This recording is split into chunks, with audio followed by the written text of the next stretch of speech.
Hi friends, YouTube ಚಾನಲ್ಗೆ ಸ್ವಾಗತ. Bhagyalakshmi serial ಇವತ್ತಿನ ಸಂಜೆಯಲ್ಲಿ ಏನು ಕತೆ ಅನ್ನೋದನ್ನ ಈಗಲೇ ನೋಡೋಣ. ಸೀರಿಯಲ್ ಇಷ್ಟ ಆದರೆ ಲೈಕ್ ಕೊಡಿ. ನನ್ನ ಚಾನಲಿನ ಸಬ್ಸ್ಕ್ರೈಬ್ ಆಗಿಲ್ಲ ಅಂದರೆ ಸಬ್ಸ್ಕ್ರೈಬ್ ಮಾಡ್ಕೊಳ್ಳಿ ಫ್ರೆಂಡ್ಸ್. ಇಲ್ಲಿ ಪೂಜಾ ಕೇಳ್ತಾಳೆ ಭಾಗ್ಯಗೆ, ಅಕ್ಕ ಯಾರ್ದು ಫೋನು ಅಂತ. ಸುನಂದ ಅವ್ರು ಕೇಳ್ತಿದ್ದಾರೆ, ಅಲ್ಲ ಕಣೆ ಒಂದು ಕ್ಷಣ ಗಾಬರಿ ಆದೆ, ಮತ್ತೆ ಖುಷಿಯಾಗಿದೆಯಾ ಅಂತ ಕೇಳ್ತಿದ್ದಾರೆ. ಕಾಮತ್ ಸರ್ ಫೋನ್ ಮಾಡಿದ್ರ ಅಮ್ಮ, ಪೂಜಾ ಮತ್ತು ಕಿಶನ್ದು ಎಂಗೇಜ್ಮೆಂಟು ಫಿಕ್ಸ್ ಮಾಡಿದ್ದಾರೆ ಅಂತೆ. ಏನು ಮನೇಲಿ ಎಲ್ರಿಗೂ ಆನಂದ ವಿಷಯ ಕೇಳಿದ ತಕ್ಷಣ. ಆದರೆ ಭಾಗ್ಯಗೆ ಯಾವುದೇ ಸಂತೋಷ ಇಲ್ಲ. ಮನಸ್ಸಲ್ಲಿ ಆದಿ ಮಾತಾಡಿರೋದೇ ಕಾಡ್ತಾ ಇದೆ. ಅಯ್ಯೋ, ಎಷ್ಟೊಂದು ಒಳ್ಳೆ ಸುದ್ದಿ ಕೊಟ್ಟೆ ಭಾಗ್ಯ, ಇದಕ್ಕಿನ್ನ ಒಳ್ಳೆ ಸುದ್ದಿ ಬೇಕಾ ಅಂತ ಹೇಳಿ ಸುನಂದ ಅವ್ರು ಹೇಳ್ತಿದ್ದಾರೆ. ಕುಸುಮ ಅವ್ರು ಕೇಳ್ತಿದ್ದಾರೆ, ಭಾಗ್ಯ ಯಾವಾಗ ಇಟ್ಕೊಂಡಿದ್ದಾರೆ ಅಂತೆ ಅಂತ. ಭಾಗ್ಯ ಹೇಳ್ತಿದ್ದಾಳೆ, ಅತ್ತೆ ನಾಡಿದ್ದೇ ಇಟ್ಕೊಂಡಿದ್ದಾರೆ ಅಂತೆ ಅತ್ತೆ ಅಂತ. ಸುನಂದ ಅವ್ರು ಹೇಳ್ತಿದ್ದಾರೆ ಭಾಗ್ಯಗೆ, ಭಾಗ್ಯ ತುಂಬ ಚೆನ್ನಾಗಾಗ್ಬೇಕು ಕಣೆ ಎಂಗೇಜ್ಮೆಂಟು ಅಂತ. ಭಾಗ್ಯ ಹೇಳ್ತಿದ್ದಾಳೆ, ಹಾಗಲ್ಲಮ್ಮ ಅಂತ ಹೇಳಿ. ಅದಕ್ಕೆ ಕುಸುಮ ಅವ್ರು ಹೇಳ್ತಿದ್ದಾರೆ, ಬೇಗ ಎಂಗೇಜ್ಮೆಂಟ್ ಇಟ್ಕೊಂಡಿದ್ದಾರೆ ಅಂತ ಹೇಳ್ಬಿಟ್ಟು ತಾನೇ ನಿನ್ನ ಚಿಂತೆ, ನಿನ್ನ ಜೊತೆಗೆ ನಾವೆಲ್ಲ ಸೇರಿ ಬೇಗನೆ ಕೆಲಸ ಮಾಡ್ಕೊಳ್ಳೋಣ ಅಂತಿದ್ದಾರೆ. ಅದು ಹೇಳಿರೋದನ್ನ ಹೇಳೋಕ್ಕೂ ಆಗ್ಲಿಲ್ದೆ ಬಿಡೋಕ್ಕೂ ಆಗ್ಲಿಲ್ದೆ ಭಾಗ್ಯ ಒದ್ದಾಡ್ತಿದ್ದಾಳೆ. ನಾವೆಲ್ಲ ಜೊತೆಲಿಲ್ವಾ ಭಾಗ್ಯ, ಯಾಕೆ ಚಿಂತೆ ಮಾಡ್ತಿದ್ಯಾ ಅಂತ ಮತ್ತೊಂದು ಸಲ ಕೇಳ್ತಿದ್ದಾರೆ ಕುಸುಮ ಅವರು. ಹಾಗೆ ಪೂಜಾಗೆ ಹೇಳ್ತಿದ್ದಾರೆ, ಪೂಜಾ ನಿನಗೇನು ಬೇಕು ಅದೆಲ್ಲ ವ್ಯವಸ್ಥೆ ರೆಡಿ ಮಾಡ್ಕೊಮ್ಮ ಅಂತ. ಸರಿ ಅತ್ತೆ ಅಂತ ಪೂಜೆ ಹೇಳ್ತಾಳೆ. ಆಹಾ, ನಾಚ್ಕೊಳ್ಳೋದು ನೋಡಿ ನೀನು, ಇದೇ ಕೆಲಸ ಮಾಡು ನೀನು ಅಂತೇಳಿ ಕುಸುಮ ಅವರು ಪೂಜಾಗೆ ಹೇಳ್ತಿದ್ದಾರೆ. ಧರ್ಮಣ್ಣ ಹೇಳ್ತಿದ್ದಾರೆ, ಅಂತೂ ಇಂತೂ ಹೇಗೋ ಎಂಗೇಜ್ಮೆಂಟ್ ಇಟ್ಕೊಂಡಿರೋದು ತುಂಬ ಸಂತೋಷ ಆಯಿತು ಅಂತ. ಸುನಂದ್ ಅವ್ರು ಹೇಳ್ತಿದ್ದಾರೆ, ಹೌದು ಬೀಗ್ರೆ ಅಂತ. ನನಗಂತೂ ತುಂಬಾ ಖುಷಿಯಾಗಿದೆ. ಈ ಒಂದು ಎಂಗೇಜ್ಮೆಂಟು ತುಂಬ ಅದ್ದೂರಿಯಾಗಿ ಮಾಡಬೇಕು ಅಂತೇಳಿ ಸುನಂದ್ ಅವ್ರು ಹೇಳ್ತಿದ್ದಾರೆ. ಇದೊಂದು ದೊಡ್ಡ ಜವಾಬ್ದಾರಿ ಇದೆ ನನ್ನ ಮುಂದೆ, ನನಗೆ ಗೊತ್ತು ನಮ್ಮ ಭಾಗ್ಯ ಮಾಡೇ ಮಾಡ್ತಾಳೆ ಅಂತ. ಭಾಗ್ಯ ನೀನೇನು ಮಾಡ್ತೀಯ ಅನ್ನೋದು ನನಗೆ ಗೊತ್ತಿಲ್ಲ, ಆದರೆ ಪೂಜಾ ಮದುವೆ ಮಾತ್ರ ತುಂಬ ಚೆನ್ನಾಗಾಗಬೇಕು ಅಂತ ಇದ್ದಾರೆ ಸುನಂದ ಅವರು. ಕುಸುಮ ಅವ್ರು ಹೇಳ್ತಿದ್ದಾರೆ, ಶುರು ಆಯ್ತಾ ಸುನಂದ ನಿಮ್ಮದು? ಅದ್ದೂರಿಯಾಗಿ ಮಾಡಬೇಕು ಅಂತ ಹೇಳ್ತಿದ್ದೀರಲ್ಲ ಭಾಗ್ಯನ್ಗೆ, ಅಲ್ಲ ಎಷ್ಟು ಖರ್ಚಾಗುತ್ತೆ ಅನ್ನೋದು ಗೊತ್ತಿದೆಯಾ ನಿಮಗೆ? ಹೌದು, ಖರ್ಚು ಮಾಡಬೇಕು ಅಂತ ಹೇಳಿದ್ರೆ ನೀವು, ಪಾಪ ಅವಳೇನು ಮಾಡ್ತಾಳೆ? ಅಯ್ಯೋ ಬೀಗ್ತಿ ಅಮ್ಮ, ನಾನೇನು ಹೇಳ್ಬಾರ್ದನ್ನ ಹೇಳ್ಬಿಟ್ನಾ? ಭಾಗ್ಯ ತಾನೇ ನಾನು ಮಾತು ಕೊಟ್ಟಿರೋದು ಪೂಜಾ ಮದುವೆ ಚೆನ್ನಾಗಿ ಮಾಡ್ತೀನಿ ಅಂತ. ಅಲ್ಲ ಸುನಂದ ಅಂತೇಳಿ ಕುಸುಮ ಅವ್ರು ಹೇಳ್ತಿದ್ದಂಗೆ ಭಾಗ್ಯ ಹೇಳ್ತಾಳೆ, ಅತ್ತೆ ದಯವಿಟ್ಟು ಜಗಳ ಆಡ್ಬಿಡಿ, ಈ ವಿಷಯ ಇಲ್ಲಿಗೆ ಬಿಟ್ಬಿಡಿ. ಇಲ್ಲಿ ಕನಿಕಾ ಮತ್ತು ಆದಿ ಮಾತಾಡ್ಕೊಂಡು ಕೂತಿದ್ದಾರೆ. ಕೊನೆಗೂ ಆ ಮನೆ ಹಾಳಿ ಭಾಗ್ಯನೇ ಗೆದ್ದುಬಿಟ್ಲು ಅಂತೇಳಿ ಕನಿಕಾ ಹೇಳ್ತಿದ್ದಾಳೆ. ನೀನೇನಾದರೂ ಮಾಡ್ತೀಯಾ, ಮದುವೆ ನಿಲ್ಲಿಸ್ತೀಯಾ ಅಂತ ಅಂದ್ಕೊಂಡಿದ್ದೆ, ಬಟ್ ನೀನೇನು ಮಾಡೇ ಇಲ್ಲ ಅಂತ ಇದ್ದಾಳೆ ಅಣ್ಣನ ಹತ್ರ. ನಾವು ಅಂದ್ಕೊಂಡಿರೋ ಒಂದು ಇಲ್ಲಿ ಆಗ್ತಿರೋದು ಒಂದು, ಅದರಲ್ಲೂ ನಮ್ಮ ಮನೆಗೆ ಆ ಹುಡುಗಿ ಸೂಟೇ ಆಗಲ್ಲ ಅಂತ ಹೇಳುವಾಗ ಕಿಶನ್ ಹೇಳ್ತಾ ಇದ್ದಾನೆ, ಎಂಗೇಜ್ಮೆಂಟ್ ತಾನೇ, ಮದುವೆ ಅಲ್ವಲ್ಲ. ಕಿಶನ್ ಹೊರಗಡೆ ಚಂದ್ರು ನೋಡ್ಕೊಂಡು ಬಂದು, ಚಂದ್ರು ನೋಡಿದ ತಕ್ಷಣ ನಮ್ಮ ಹುಡುಗಿಗೆ ಅಪ್ನ ಆಗ್ತಿದೆ, ಫೋನ್ ಮಾಡೋಣ ಅಂತ ಫೋನ್ ಮಾಡ್ತಿದ್ದಾನೆ ಪೂಜಾಗೆ. ಪೂಜಾ ಹಲೋ ಅಂತೇಳಿ ಅಂತಿದ್ದಂಗೆ ಕಿಶನ್ ಹೇಳ್ತಿದ್ದಾನೆ, ನೀನು ಗುಲಾಬಿ ಆದರೆ ಅದ್ರ ಸುತ್ತು ಇರೋ ಮುಳ್ಳು ನಾನಾಗುವೆ, ನೀನು ಜಡೆ ಆದರೆ ಬಾಚ್ಕೊಳ್ಳೋ ಬಾಚಿನ್ಗೆ ನಾನಾಗುವೆ ಅಂತ ಕವಿತೆ ಹೇಳ್ತಿದ್ದಾನೆ. ನೀನು ಒಂದಾದರೆ ನಾನು ಇನ್ನೊಂದಾಗುವೆ, ನೀನು ಇನ್ನೊಂದಾದರೆ ನಾನು ಒಂದಾಗುವೆ ಅಂತೇಳಿ ಕವಿತಾ ಹೇಳ್ತಾ ಇದ್ದಾನೆ ಪೂಜಾಗೆ ಕಿಶನು. ಏನು ಇದು ಹೀಗಿದೆ ಕವಿತೆ, ಯಾಕೆ ಗೊತ್ತಾಗಿಲ್ವಾ?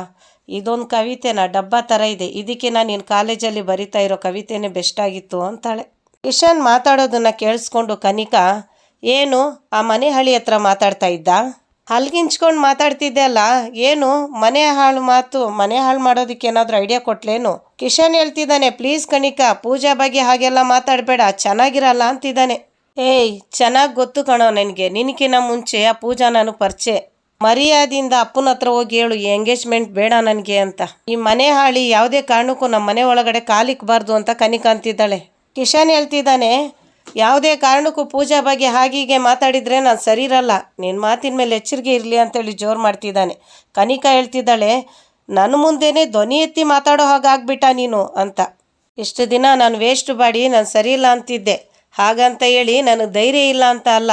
ನನ್ನ ವೇಸ್ಟ್ ಬಾಡಿ ಅಂತಿದ್ರು ಜಗಳ ಬೇಡ ಅಂತೇಳಿ ನಾನು ಸುಮ್ಮನೆ ಇದ್ದೆ, ಬಟ್ ಈಗ ಹಾಗಲ್ಲ. ಕನಿಕನ್ಗೆ ಕೂಗಾಡಿಬಿಟ್ಟು ಹೋಗ್ಬಿಡ್ತಾನೆ ಕಿಶನು. ಕಿಶನ್ ಅವರಪ್ಪ ಎಂಗೇಜ್ಮೆಂಟಿಗೆ ಸೀರೆ ಅವನ್ನ ಕರೆಸಿದ್ದಾನೆ. ಯಾವ ಸೀರೆ ಬೇಕಾದು ಸೆಲೆಕ್ಟ್ ಮಾಡೋಣ ಅಂತ ಕೂತ್ಕೊಂಡಿದ್ದಾರೆ. ಸೀರೆ ಅವನ್ನ ಕರೆದ್ಬಿಟ್ಟು ಒಳ್ಳೆ ಸೀರೆ ತೋರಿಸಿ ಅಂತ ಹೇಳ್ತಿದ್ದಾನೆ. ಕನಿಕಾ ಬರ್ತಾಳೆ, ಅಪ್ಪ ಏನು ಮಾಡ್ತಿದ್ದೀರಾ, ಏನಕ್ಕಿದೆಲ್ಲ ಅಂತ.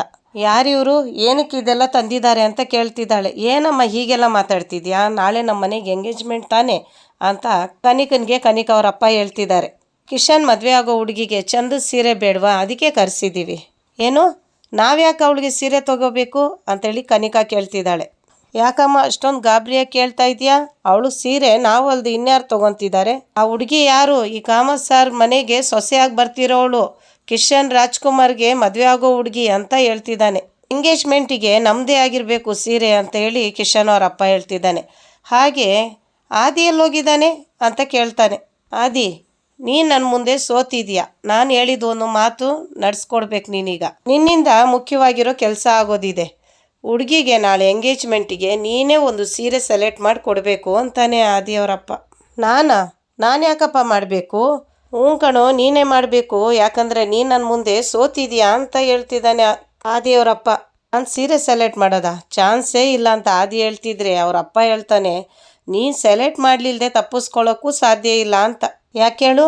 ನೀನು ನನ್ನ ಜೊತೇಲಿ ಚಾಲೆಂಜ್ ಮಾಡಿ ಸೋತೋಗಿದ್ಯಾ. ಭಾಗ್ಯ ಬಣ್ಣನ ಬಯಲು ಮಾಡ್ತೀನಿ ಅಂತ ಹೇಳಿದ್ದೆ ತಾನೇ, ಸೋತೆ ತಾನೇ ಅಂತ ಹೇಳ್ತಿದ್ದಾನೆ ಆದಿಯವರಪ್ಪ. ಚಾಲೆಂಜ್ ಪ್ರಕಾರ ಸೋತವರು ಗೆದ್ದವ್ರ ಮಾತು ಕೇಳಬೇಕು ಅಂತಿದ್ದಾರೆ. ಆದಿ ಹೇಳ್ತಿದ್ದಾನೆ, ಅಪ್ಪ ನಾನು ಸೋತಿಲ್ಲ ಅಂತ. ಹಾಗಂತ ನೀನು ಇನ್ನೂ ಗೆದ್ದಿಲ್ವಲ್ಲಪ್ಪ. ಮೇಲ್ಕೈ ನಂದೇ ತಾನೇ ಇರೋದು. ಹಠ ಮಾಡಲಿಲ್ದೆ ಸೀರೆ ಸೆಲೆಕ್ಟ್ ಮಾಡು ಅಂತಾನೆ ಓದಾಡ್ತಿದ್ದಾನೆ ಆದಿ. ಜೊತೆಗೆ ಆದಿ ಹೋಗಿ ಸೀರೆ ಸೆಲೆಕ್ಟ್ ಮಾಡೋ ಕೂತ್ಕೊಂಡಿದ್ರೆ ಕನಿಕುನ್ಗೂ ಹೇಳ್ತಾನೆ ಅವರಪ್ಪ, ಏನು ಮಕ ನೋಡ್ತಿದ್ಯಾ, ಆದಿಗೆ ಸ್ವಲ್ಪ ಹೆಲ್ಪ್ ಮಾಡು, ಸೀರೆ ಸೆಲೆಕ್ಟ್ ಮಾಡ್ರಿ ಅಂತ. ಕನಿಕಾ ಹೇಳ್ತಿದ್ದಾಳೆ, ಡ್ಯಾಡ್ ಅಣ್ಣನಿಗೆ ಇಷ್ಟ ಇಲ್ಲ ಅಂದರೆ ಯಾಕೆ ಫೋರ್ಸ್ ಮಾಡ್ತಿದ್ದೀರಾ ಅಂತ. ಫೋರ್ಸ್ ಮಾಡೋಕೆ ನನಗೆ ಹಕ್ಕಿದೆ ಅಮ್ಮ, ಯಾಕಂದರೆ ಇನ್ನೂ ಅವ್ನು ಚಾಲೆಂಜಲ್ಲಿ ಗೆದ್ದಿಲ್ಲ, ಸೋತಿದ್ದಾನೆ ಅಂತ ಹೇಳ್ತಿದ್ದಾರೆ. ಅಪ್ಪ ಮಗನ ವಾದದಲ್ಲಿ ಪೂಜಾಗೆ ಒಂದು ಒಳ್ಳೆ ಸೀರೆ ಸೆಲೆಕ್ಟ್ ಮಾಡ್ತಾರೆ ಕನಿಕಾ ಮತ್ತು ಆದಿ. ಕಿಶನ್ ರಾಜ್ಕುಮಾರ ಇವರು ಗಾಬರಿ ಬಿದ್ದುಬಿಟ್ಟಿದ್ದಾರೆ ನಾನು ಹೇಳಿದ್ದಕ್ಕೆ. ನೀನು ಒಂದು ಮಾತು ಹೇಳು ಅಂತ ಹೇಳುವಾಗ ಕಿಶನ್ ಹೇಳ್ತಾನೆ, ಅಣ್ಣ ಸೆಲೆಕ್ಟ್ ಮಾಡೋಣ, ಅಪ್ಪ ಇಷ್ಟೊಂದು ಹೇಳ್ತಿದ್ದಾರೆ, ಯಾಕೆ ಹಠ ಮಾಡ್ತಿದ್ಯಾ? ಇಬ್ಬರು ಕೂತ್ಕೊಂಡು ಒಂದು ಒಳ್ಳೆ ಸೀರೆ ಸೆಲೆಕ್ಟ್ ಮಾಡಿ ತಂದೆ ಕೈ ಕೊಡ್ತಾರೆ. ಅಂತೂ ಇಂತೂ ಇಷ್ಟ ಇಲ್ಲ ಅಂತೇಳಿ ಒಂದು ಒಳ್ಳೆ ಸೀರೆನೇ ಸೆಲೆಕ್ಟ್ ಮಾಡಿಬಿಟ್ಟಿದ್ದೀರಾ ಅಂತ ಹೇಳಿ ಕಿಶನ್ ಅವ್ರ ಅಪ್ಪ ಹೇಳ್ತಿದ್ದಾನೆ. ತಾಂಡವ್ಗೆ ಶ್ರೇಷ್ಠ ಹೇಳ್ತಿದ್ದಾಳೆ, ಟಿಫನ್ ರೆಡಿ ಮಾಡಿ ಟೇಬಲ್ ಮೇಲೆ ಇಟ್ಟಿದ್ದೀನಿ, ತಿನ್ಕೋ ಅಂತ. ಎಲ್ಲ ನನಗೆ ಬೇಡ ಟಿಫನು ಅಂತಾನೆ. ಮತ್ತು ಏನು ಮಾಡ್ಕೊತೀಯ ತಾಂಡವ್ ಅಂತ ಕೇಳ್ತಾಳೆ. ನಾನೇನಾದರೂ ಒಂದು ಮಾಡ್ಕೊತೀನಿ, ಅದೆಲ್ಲ ನಿನಗೆ ಯಾಕೆ ಅಂತ ತಾಂಡವ್ ಕೇಳ್ತಿದ್ದಾನೆ. ಸರಿ ಆಯಿತು, ಮನೇಲಿ ತರಕಾರಿ ಖಾಲಿಯಾಗಿದ್ದೆ, ಹೋಗ್ಬಿಟ್ಟು ಟೈಮ್ ಕೊಟ್ಟು ಒಳ್ಳೆ ತರಕಾರಿ ಹುಡುಕಿ ತೊಗೊಂಡು ಬಾ ಅಂತ ಹೇಳ್ತಿದ್ದಾಳೆ ಶ್ರೇಷ್ಠ. ತರಕಾರಿಗೆ ದುಡ್ಡು ಕೂಡ ನಾನೇ ಕೊಡ್ತೀನಿ ಅಂತಿದ್ದಾಳೆ ಶ್ರೇಷ್ಠ. ತಾಂಡವ್ಗೆ ಕೋಪ ಬರ್ತಿದೆ. ಏನು ಯಾವಾಗೂ ಇವಳ ಮೇಲೆ ಡಿಫ್ರೆಂಟ್ ಆಗಿರ್ಬೇಕು, ಹಾಗಾದರೆ ನನಗೆ ಕೆಲಸ ಬಿಟ್ಟು ನನ್ನ ಮನೇಲಿರೋದಕ್ಕೆ ನೀನು ಈ ಥರ ಮಾತಾಡ್ತಿದ್ಯಾ ಅಂತಾನೆ. ತಾಂಡವ್ ಮನಸ್ಸಲ್ಲಿ ಅನಿಸ್ತಿದೆ, ಕೆಲಸ ಬಿಟ್ಟು ನನ್ನ ಮನೇಲಿರೋದಕ್ಕೆ ನನ್ನ ಕೆಲಸದವನ ಥರ ಯೂಸ್ ಮಾಡ್ಕೊತಿದ್ದಾಳೆ ಅಂತ ಕೂಗಾಡ್ತಾನೆ ತಾಂಡವ್. ಅಷ್ಟೊತ್ತಿಗೆ ಈಡೇಟು ಏನು ಹೇಳಿದ್ರೂ ತಪ್ಪಾಗಿ ತಿಳ್ಕೊತಾನೆ ಅಂತೇಳಿ ಶ್ರೇಷ್ಠ ಹೇಳ್ಕೊತಿದ್ದಾಳೆ. ಆದಿ ಸೆಲೆಕ್ಟ್ ಮಾಡಿರೋ ಸೀರೆ ಅವ್ರ ಅಪ್ಪನಿಗೆ ಇಷ್ಟ ಆಗುತ್ತೆ. ಹೇಗೋ ಚೆನ್ನಾಗಿರೋ ಸೀರೆನೇ ಸೆಲೆಕ್ಟ್ ಮಾಡಿದ್ದೀನ ಮುಖ ಗಂಟು ಹಾಕ್ಕೊಂಡು ಅಂತಾನೆ.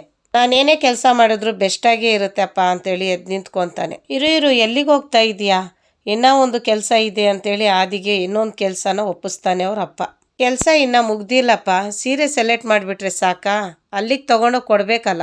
ಆದಷ್ಟು ಬೇಗ ಅವ್ರ ಸೀರೆನ ತೊಗೊಂಡೋಗಿ ಅವ್ರ ಮನೆಗೆ ಕೊಟ್ಟು ಬಾ ಅಂತ ಹೇಳಿ ಕಿಶನ್ ಅವ್ರ ಅಪ್ಪ ಆದಿಗೆ ಹೇಳ್ತಿದ್ದಾನೆ. ಜೊತೆಗೆ ಕನಿಕನ್ನು ಕಳಿಸಿದ್ದಾರೆ. ಭಾಗ್ಯ ಮನೆಗೆ ಹೋಗಿ ಏನೆಲ್ಲ ರಾಮಾಯಣ ಮಾಡ್ತಾರೋ ಇನ್ನೂ ಗೊತ್ತಿಲ್ಲ. ಎಂಗೇಜ್ಮೆಂಟಿಗೆ ಏನೆಲ್ಲ ಬೇಕು ಅಂತ ಹೇಳಿ ಭಾಗ್ಯ ಕೂತ್ಕೊಂಡು ಲೀಸ್ಟ್ ರೆಡಿ ಮಾಡ್ಕೊತಿದ್ದಾಳೆ. ಒಂದು ಪೇಪರ್ ಮೇಲೆ ಎಲ್ಲ ಬರ್ಕೊತಿದ್ದಾಳೆ. ಕುಸುಮ ಅವ್ರು ಬರ್ತಾರೆ. ಭಾಗ್ಯ ಏನು ಮಾಡ್ತಿದ್ಯಾ? ಲೀಸ್ಟ್ ಬರ್ಕೊತಿದ್ಯಾ? ಒಳ್ಳೆ ಕೆಲಸ ಮಾಡ್ತಿದ್ಯಾ, ಬರೀ ಅಂತ ಇದ್ದಾರೆ. ಕಿಶನ್ ಅವ್ರ ಅಪ್ಪ ಭಾಗ್ಯಗೆ ಫೋನ್ ಮಾಡ್ತಿದ್ದಾರೆ. ಹಲೋ ಸರ್, ನಮಸ್ತೆ, ಹೇಗಿದ್ದೀರಾ ಸಾರ್ ಅಂತ ಕೇಳಿದರೆ ಕಿಶನ್ ಅವ್ರ ಅಪ್ಪ ಹೇಳ್ತಾರೆ, ನನಗೇನಮ್ಮ ಗುಂಡು ಥರ ಇದ್ದೀನಿ ಅಂತ. ಸ್ವಲ್ಪ ಒಳ್ಳೆ ದಿನ ಅಂದರು, ಹಾಗಾಗಿ ಬೇಗ ವ್ಯವಸ್ಥೆ ಮಾಡ್ಕೊಂಡ್ಬಿಟ್ಟೆ ಅಮ್ಮ ಅಂತಾರೆ. ಇಲ್ಲಿ ನೋಡಿದರೆ ಭಾಗ್ಯ ಮನೆಯಲ್ಲಿ ಕುಸುಮ ಅವರು ಭಾಗ್ಯಗೆ ತಾಯಿ ಥರ ಇದ್ದಾರೆ, ಆದರೆ ಸುನಂದ ಅವರು ಭಾಗ್ಯಗೆ ಅತ್ತೆ ಥರ ಇದ್ದಾರೆ. ಎಂಗೇಜ್ಮೆಂಟ್ ತಯಾರಿ ಎಲ್ಲ ಹೇಗೆ ನಡೀತಿದೆ ಅಂತ ಕೇಳ್ತಿದ್ದಾರೆ ಕಿಶನ್ ಅವರಪ್ಪ. ಚೆನ್ನಾಗಿ ನಡೀತಿದೆ ಸರ್, ಏನಂದರೆ ಸ್ವಲ್ಪ ಗಡಿಬಿಡಿ ಆಯಿತು ಅಂತ ಹೇಳ್ತಿದ್ದಾಳೆ ಭಾಗ್ಯ. ಇವತ್ತಿನ ಸಂಚಿಕೆಯಲ್ಲಿ ಕತೆ ಮುಗೀತು. ನಾಳೆ ಸಂಚಿಕೆಯಲ್ಲಿ ಏನು ಕತೆ ಅನ್ನೋದು ನಾವು ಹೊಸ ಕತೆಯೊಂದಿಗೆ ಬರ್ತೀನಿ. ಬಾಯ್.